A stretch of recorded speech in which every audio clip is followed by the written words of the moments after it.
বিধিনিষেধের পরেও আতশবাজি ও পটকা ফুটিয়ে খ্রিস্টীয় নতুন বছরকে বরণ, দেশবাসীকে রাষ্ট্রপতি ও প্রধান উপদেষ্টার শুভেচ্ছা।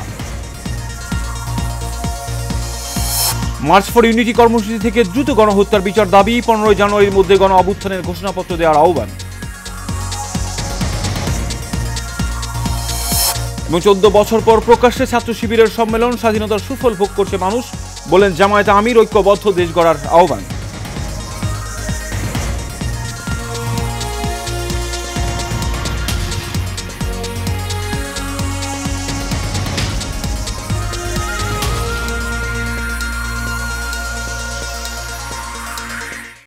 স্বাগত এশিয়ান সকালের সংবাদের সঙ্গে আমি কাউসার আহমেদ। এখন শুনছিলেন বিআরবি কেবল ইন্ডাস্ট্রি লিমিটেড সংবাদ শিরোনাম। চলে যাচ্ছে বিস্তারিত সংবাদে। নানা আয়োজনীয় খ্রিস্টীয় নতুন বছর 2025 সালকে বরণ করে নিল রাজধানী ঢাকা সহ দেশবাসী। নিষেধাজ্ঞার পরেও ঢাকায় রাত 12টার পরপরই চারদিক কাঁপিয়ে আতশবাজি ও পটকা ফুটাতে থাকেন অনেকেই। এর পাশাপাশি বিভিন্ন এলাকায় সাউন্ড বক্সের মাধ্যমে উচ্চ স্বরে গান বাজানো চলমান থাকে। আইনশৃঙ্খলা রক্ষাকারী বাহিনীর সদস্যরা বরাবরই নির্দেশনা দিয়ে আসছিলেন ফানুস না উড়ানো, আতশবাজি এবং পটকা ফুটানো নিষেধ। তবুও চলতে থাকে ঢাকা শহরের বিভিন্ন এলাকায় আতশবাজি ও পটকা ফুটানোর উৎসব। সাম্প্রতিক বছরগুলোর মতো এবারও বিধিনিষেধের বেড়াজালে ঢাকা বিশ্ববিদ্যালয়ের টিএসসিতে বর্ষবরণের তারুণ্যের সেই উদ্দামতা দেখা যায়নি। সন্ধ্যা থেকেই তল্লাশি চৌকি বসানো, সেখানেও বাইরের মানুষ যেতে পারেনি। এর মধ্যেই বিশ্ববিদ্যালয়ের কয়েকশো শিক্ষার্থী টিএসসিতে জড়ো হয়ে উল্লাস প্রকাশের মধ্য দিয়ে নতুন বছরকে স্বাগত জানান।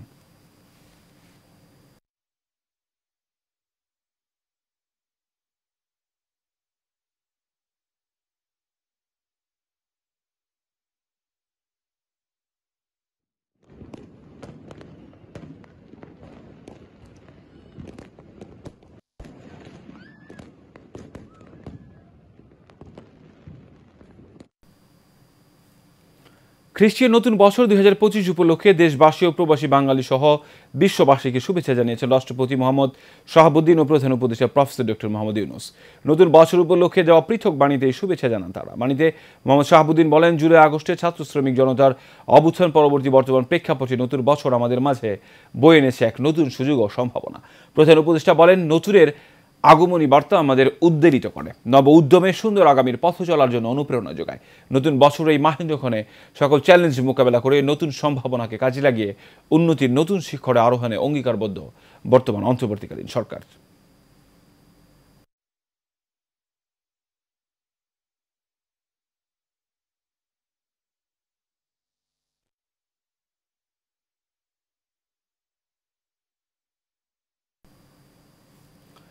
দীর্ঘদিন পর স্বাধীনতার সুফল মানুষ ভোগ করছে বলে জানিয়েছেন জামায়াতের আমির ডাক্তার শফিকুর রহমান।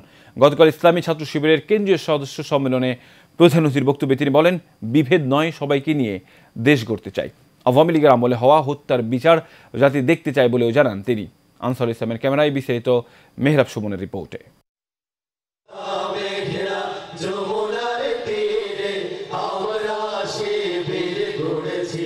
দীর্ঘ 15 বছর পর রাজধানীর সোহরাওয়ার্দী উদ্যানে আয়োজন করা হয় ইসলামী ছাত্র শিবিরের কেন্দ্রীয় সদস্য সম্মেলন। এতে জামাতের কেন্দ্রীয় নেতৃবৃন্দ সহ বিভিন্ন রাজনৈতিক দল ও দেশ বিদেশের অতিথিরা উপস্থিত হন। দীর্ঘদিন পর প্রকাশ্যে সম্মেলন করতে পারায় আনন্দে উচ্ছ্বাসিত ছাত্র শিবিরের সাবেক ও বর্তমান সদস্যরা। গত 15 বছরে আমরা এরকম একটা পরিবেশ আসেনি। আমাদের মধ্যে একটা আবেগ কাজ করছিল যে শিবিরের সম্মেলনটা দেখতে না পেরেই আমাদের বিদায় নিতে হলো। তো আলহামদুলিল্লাহ সেই আবেগের জায়গাটা আজকে পূরণ হলো। আজকে আমাদের কাছে ঈদের আনন্দের মতো। সারা দেশের সকল ইউনিটের দায়িত্বশীলরা আজকে একত্রিত হয়েছি, সবাই প্রত্যেকের মতামতগুলো শেয়ার করছি। তো এটা আমাদের কাছে একটা অসাধারণ একটা দিন আজকে আমাদের জন্য। সম্মেলনের প্রধান অতিথি জামাতের আমির ডাক্তার শফিকুর রহমান বলেন, একটা গোষ্ঠী বাংলাদেশের স্বাধীনতাকে ছিনিয়ে নিয়ে ভারতের হাতে তুলে দিয়েছিল। 71-এ একটা স্বাধীনতা এসেছিল, এই জাতি এনেছিল, কিন্তু স্বাধীনতার মর্মভাবে ডুকরে ডুকরে কেঁদেছে। স্বাধীনতার ফসল বাংলাদেশের জনগণের পকেটে এবং ঘরে উঠেনি। একটা গোষ্ঠী এটাকে হাইজ্যাক করেছিল, আর একটা দেশের হাতে এটা তুলে দিয়েছিল। তার জ্বলন্ত প্রমাণ এই 24-এর 16ই ডিসেম্বর পাশের দেশের প্রধানমন্ত্রী তিনি বিজয় দিবসের শুভেচ্ছা দিতে গিয়ে ভারতীয় সৈনিক সেনাপতিদেরকে দিয়েছেন আর বলেছেন এটা ভারতের বিজয় দিবস। কোনো অপপ্রচার যেন অন্তর্বর্তী সরকারকে ব্যর্থ করে দিতে না পারে সে ব্যাপারে ঐক্যবদ্ধ হওয়ার আহ্বান জানান জামাত সেক্রেটারি জেনারেল।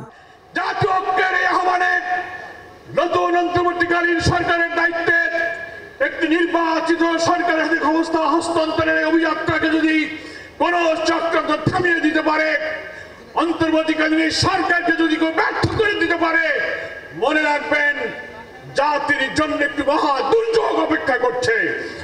আমরা দেশবাসীর কাছে আহ্বান জানাই, সকল অপপ্রচার মিথ্যাচারের বেড়াজাল ছিন্ন করে আসুন একটি শান্তিপূর্ণ বাংলাদেশ নতুন রাষ্ট্র বিনির্মাণের চেষ্টায় আমরা এই দেশের মানুষকে ঐক্যবদ্ধ করি।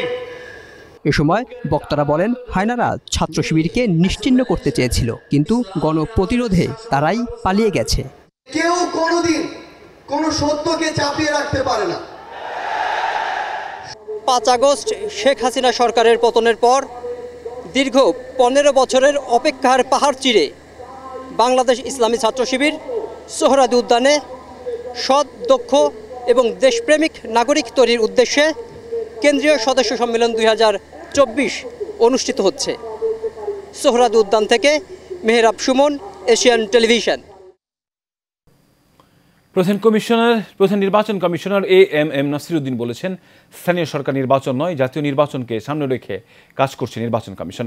একটি অবাধ, সুষ্ঠু, নিরপেক্ষ, গ্রহণযোগ্য নির্বাচন দিতে কমিশন বদ্ধপরিকর। গতকাল কুমিল্লা আঞ্চলিক নির্বাচন কার্যালয়ে কর্মকর্তাদের সাথে ভোটার তালিকা হালনাগাদ ত্রয়োদশ জাতীয় সংসদ নির্বাচন সংক্রান্ত মতবিনিময় সভায় প্রধান নির্বাচন কমিশনার এএমএম নাসিরউদ্দিন এসব কথা বলেন। নির্বাচন কবে হবে এবং প্রশ্নের জবাবে নির্বাচন কমিশনার জানান, সংস্কার কমিশনের রিপোর্টের উপর নির্ভর করছে জাতীয় নির্বাচনের প্রস্তুতি।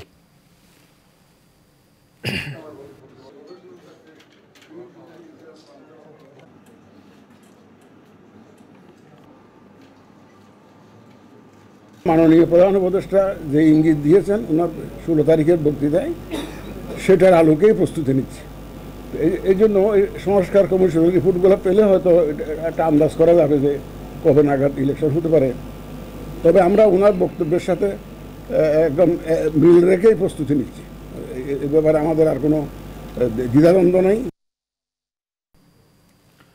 10 বছর আগে নিষ্পত্তি হওয়া আলোচিত পদ্মা সেতু দুর্নীতি মামলা পুনরায় তদন্তের সিদ্ধান্ত নিয়েছে দুর্নীতি দমন কমিশন। গতকাল দুদকের প্রধান কার্যালয়ে একথা জানিয়েছেন সংস্থাটির মহাপরিচালক মোহাম্মদ আক্তার হোসেন।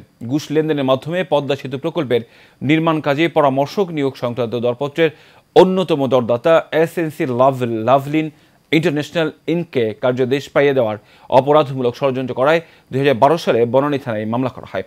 1.5 বছরের বেশি সময় তদন্ত শেষে 2014 সালের 3 সেপ্টেম্বর মামলা থেকে আসামিদের অব্যাহতি দেয় দুদক, যা ওই বছরের 17 সেপ্টেম্বর আদালত গ্রহণ করেন। ওই মামলা পূর্ণ পর্যালোচনা করে কমিশন অধিকতর তদন্তের সিদ্ধান্ত নিয়েছে।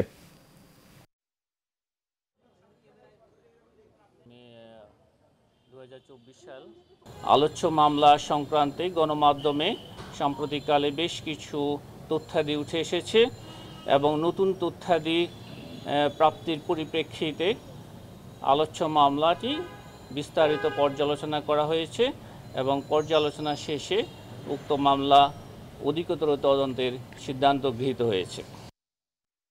রংপুরের মোটর মালিক কেন্দ্রীয় কমিটির সভাপতি ও সাবেক প্রতিমন্ত্রী মশিউর রহমান রাঙ্গার বিরুদ্ধে ক্ষমতার দাপট দেখিয়ে জবরদখল করার অভিযোগে সংবাদ সম্মেলন করেছে ভুক্তভোগী প্রতিষ্ঠানের মালিক। ভুক্তভোগী ফজলে খোদা বাপ্পি জানান, মোটর মালিক সমিতির কেন্দ্রীয় কমিটির সভাপতি ও সাবেক প্রতিমন্ত্রী মশিউর রহমান রাঙ্গা তার ভগ্নিপতি হাফিজুল ইসলাম দুলু এবং সমিতির সড়ক সম্পাদক মোতালেব হোসেন বাদলকে সাথে নিয়ে তার RNR সৈকত পরিবহন জবরদখল করে। তারা নিজেরাই চালানোর কারণে তিনি ক্ষতিগ্রস্ত হয়। দখলদারদের কবল থেকে উদ্ধার করে তার কোম্পানির গাড়িগুলো চলাচলের অনুমতি এবং দোষীদের শাস্তির দাবি জানান তিনি।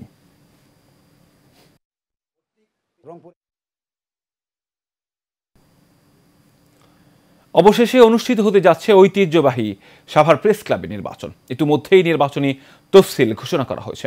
আগামী 14 জানুয়ারি অনুষ্ঠিত হবে ভোট গ্রহণ। এবার 13 পদে লড়ছেন 26 জন প্রার্থী। নির্বাচন ঘিরে প্রার্থীরা ভোটের প্রচারণায় ব্যস্ত সময় পার করছেন। অপরদিকে ভোটাররাও তাদের ভোটাধিকার প্রয়োগে প্রস্তুত। নানা রঙের ব্যানার ফেস্টুনে ছেয়ে গেছে প্রেস ক্লাব চত্বর।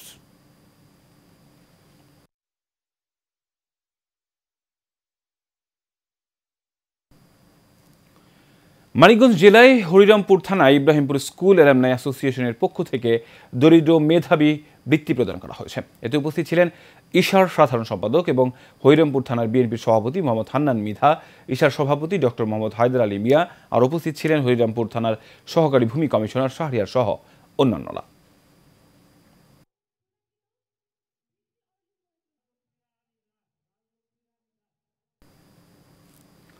গাইবান্ধায় জলবায়ু পরিবর্তন ও মানব পাচারের আন্তঃসম্পর্ক বিষয়ক কর্মশালা অনুষ্ঠিত হয়েছে। মঙ্গলবার জেলা প্রশাসকের সম্মেলন কক্ষে বিপেমস অগ্রযাত্রা ক্লাইমেট চেঞ্জ প্রকল্পের আওতায় এই কর্মশালা অনুষ্ঠিত হয়। এতে উপস্থিত ছিলেন অতিরিক্ত জেলা প্রশাসক AKM হেদায়েতুল ইসলাম, অতিরিক্ত পুলিশ সুপার শরীফুল ইসলাম, গণ উন্নয়ন কেন্দ্রের প্রতিনিধি আফতাব হোসেন, জয়া প্রসাদ সহ বিভিন্ন সরকারি ও বেসরকারি সংগঠনের প্রতিনিধিবৃন্দ।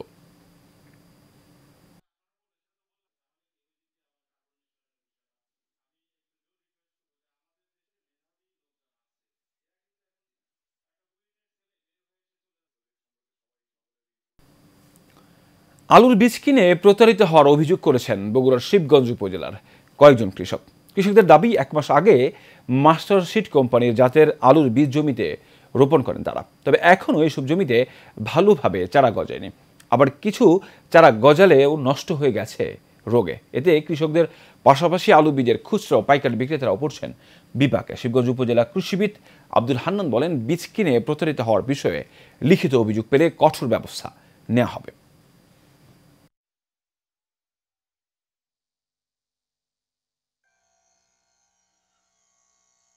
মাস্টার সিট আমি লাগাচ্ছি 1 বিঘা পার সিট।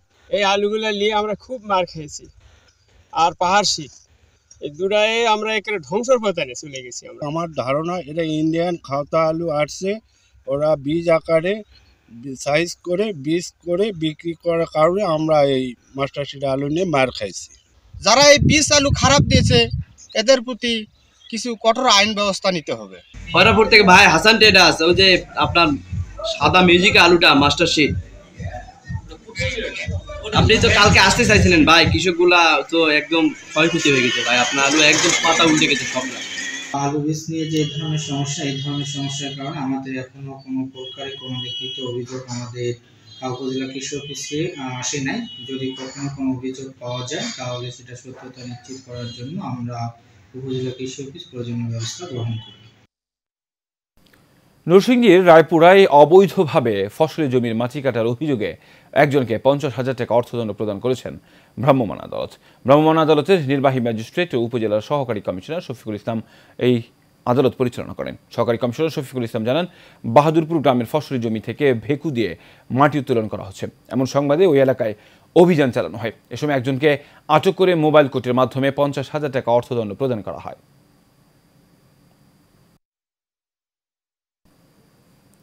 গাইবান্ধায় নলডাঙ্গা ব্লাড ডোনার্স অ্যাসোসিয়েশনের ফ্রি মেডিকেল ক্যাম্পেইন অনুষ্ঠিত হয়েছে। সাদুল্লাপুর উপজেলায় নলডাঙ্গা উমেশ চন্দ্র উচ্চ বিদ্যালয় মাঠে এই ক্যাম্পের আয়োজন করা হয়। ফ্রি মেডিকেল ক্যাম্পে বিনামূল্যে ওষুধ বিতরণ করা হয়।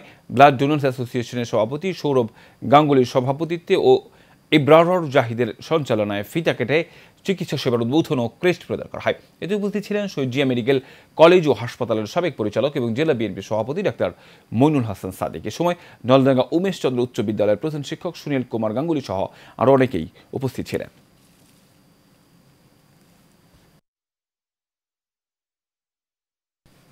হবিগঞ্জে রোপা আমন তোলা শেষে শুরু হয়েছে বোরো চাষ। শীত উপেক্ষা করেই জমিতে ধানের চারা রোপণে কাজে ব্যস্ত সময় পার করছেন কৃষকরা। তবে অন্যান্য বছরের চেয়ে এবার সারসহ কীটনাশকের দাম বেশি হওয়ায় কৃষকরা দিশেহারা। হবিগঞ্জ থেকে SM সুরুজ আলীর তথ্য ছবিতে বিস্তারিত জানাচ্ছেন সঞ্জিদা হক। কেউ জমি প্রস্তুত করছেন, আবার কেউ ব্যস্ত ধানের চারা রোপণে। রোপা আমনের মৌসুম শুরু হওয়ায় এমন কর্মযজ্ঞ চলছে হবিগঞ্জের হাওড়াঞ্চলে। কৃষকরা বলছেন, আবহাওয়া অনুকূলে থাকায় গেল বছর ধানের ফলন ভালো হওয়ায় এবার রোপা আমন চাষ করছেন তারা। তবে বাজারে সারসহ কীটনাশকের দাম বেশি হওয়ায় বেড়েছে দুশ্চিন্তা। যেভাবে জমি করি খরচাপাতি দিয়া আলার সার দিয়া সার অনেক বেশি, এইভাবে আমরা জৈব খৈরা কোনো ফায়দা হয় না। এখন আমাদের কৃষি অফিসাররা যদি মাঠ পর্যায়ে আমাদের একটু সুপরামর্শ দেয় আর তাদের নির্দেশে আমরা চলতাম, তো আমরা কিছু উপকৃত হইব। মানে আমরা যে কৃষি কাজ করতেছি, সার, বীজ, আল, শাস, খাবলা, হাজলা সব কিছু মিলাইয়া আমরা তেমন বেশি লাভবান না। কিন্তু আমরা সরকারে সার, বীজ এগুলা যদি মনে করো পার্সেন্টেজভাবে আমরা কমায় দেয়, তাহলে আমরা কৃষক বাঁচি। এদিকে রোপা আমন চাষে কৃষকদের বিভিন্ন পরামর্শ দেওয়ার কথা জানালেন এই কৃষি কর্মকর্তা। আমরা এই সার্বিক ব্যুরোকে সামনে রেখে কৃষি সম্প্রসারণ অধিদপ্তর হবিগঞ্জের যে প্রস্তুতি, সেই প্রস্তুতির বিষয়টা বলতেছি যে আমাদের যে জেলায় যে সকল বিদ্যুৎ চালিত সেচ যন্ত্র আছে সেগুলো যাতে মৌসুমে নিরবিচ্ছিন্ন বিদ্যুৎ প্রবাহ থাকে, এই জন্য বিদ্যুৎ বিতরণকারী কর্তৃপক্ষকে জেলা উন্নয়ন সমন্বয় কমিটির মাধ্যমে অবহিত করা হয়েছে এবং ব্যক্তিগতভাবে তাদেরকে পত্র প্রেরণ করা হয়েছে। সারের মজুদ সন্তোষজনক এবং আমরা এই বিষয়ে সর্বোচ্চ গুরুত্ব দিয়ে সারটাকে মনিটরিং করার চেষ্টা করতেছি। হবিগঞ্জে এবছর 1,23,736 হেক্টর জমিতে আমন চাষের লক্ষ্যমাত্রা নির্ধারণ করা হয়েছে। সঞ্জিদা হক, এশিয়ান টেলিভিশন।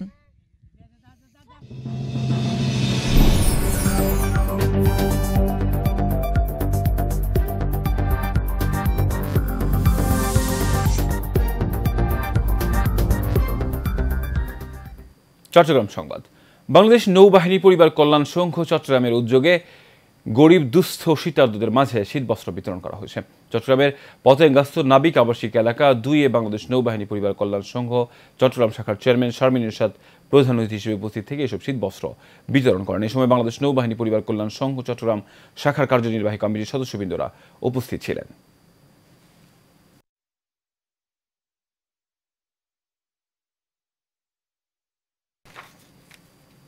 শেষ করবে এশিয়ান সকালের সংবাদ। এর আগে বিআরবি কেবল ইন্ডাস্ট্রি লিমিটেড সংবাদ শিরোনাম জানাবো আরও একবার।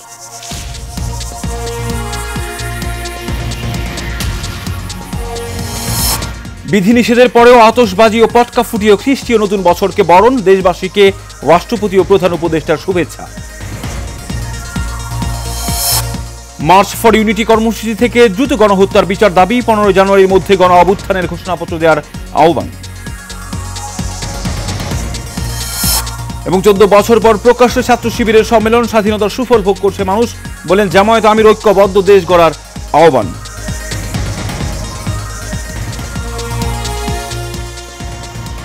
এশিয়ান সকালের সংবাদ এ পর্যন্তই। পরের সংবাদ দেখার আমন্ত্রণ রইল। ধন্যবাদ সবাইকে।